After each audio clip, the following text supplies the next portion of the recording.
Pour en finir sur notre approche de la culture dans son versant relations sociales, individus et territoires, 3 éléments manquent encore à l'appel.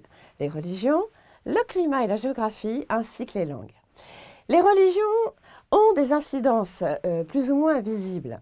En effet, lorsque on envisage le terme religion, immédiatement ce qui arrive, c'est liberté de ton ou censure. On pense immédiatement en fait aux différentes facettes plutôt coercitives de là ou des religions pratiquées dans les pays. Lorsqu'évidemment Ikea a souligné que le fait de gommer une femme dans une publicité pour une de ses salles de bain, destination marché Moyen-Orient, était une forme de prévention du respect culturel, ça a laissé dubitatif la majorité des observateurs. Ne pas montrer une femme dans son intimité dans un pays où les représentations sociales et la religion vont de pair, évidemment, est incontournable. C'est absolument pas ça qui est critiquable. En revanche, soyons plus clairs et précis, mutualiser les budgets de pub pour minimiser les frais d'adaptation dans sa variable communication, là, nous pouvons être plus dubitatifs et critiques au lieu de les attaquer, en tous les cas, sur une base de discrimination.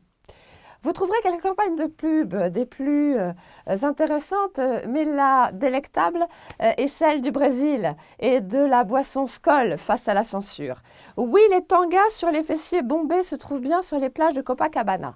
Mais non, le corps et sa nudité ne doivent pas être trop mis en avant sur ce pays. Le climat. Pour quelles raisons influence-t-il les relations sociales ? Nous avons des morphologies différentes en fonction des climats. Dans les pays nordiques, les individus, hommes et femmes, sont plus grands, mais aussi plus ossus.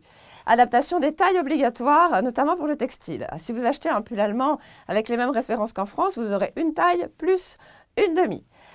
Idem, la mentalité de la population, toujours dans les pays du Nord, va être plus encline au retrait, à la discrétion par rapport aux émotions. On va chercher la chaleur du groupe, du clan, de la tribu, de la famille. Les Néerlandais, par exemple, ne sont pas forcément très extravertis. Les émotions sont contrôlées. En revanche, tout ce qui tient chaud, type vin et spiritueux, serait plutôt apprécié. L'exemple, lorsque Kimi Raikkonen gagnait à l'époque des courses de Formule 1, en fait, il a le même visage que lorsqu'il les perd ou qu'il plante sa voiture sur un arbre lors d'un rallye. En revanche, n'allez pas lui enlever sa bouteille de vainqueur à la clé, et quand ce n'est pas du champagne, eh bien, il fait la même tête, en un peu plus bougon quand même. En fonction de la géographie, nous avons maille à partir ici avec la dotation des facteurs de production en abondance ou en moindre abondance. Y a-t-il de la matière première agricole, forestière, etc. Les pays sont parfois des pays de pêcheurs, par obligation si le territoire est trop petit, mais au moins qu'il y a un littoral.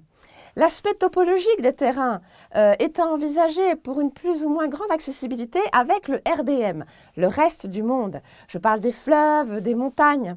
Cela explique, par exemple, la dynamique interculturelle de l'Angleterre et son développement de puissance maritime. Mais vous avez aussi la même dynamique de force et de résistance de la population qui peut être confrontée à des catastrophes naturelles, parfois combinées. Après le séisme, le tsunami et Fukushima, de catastrophes naturelles et une catastrophe industrielle, une pétition a été lancée par la population au Japon pour organiser les Jeux Olympiques.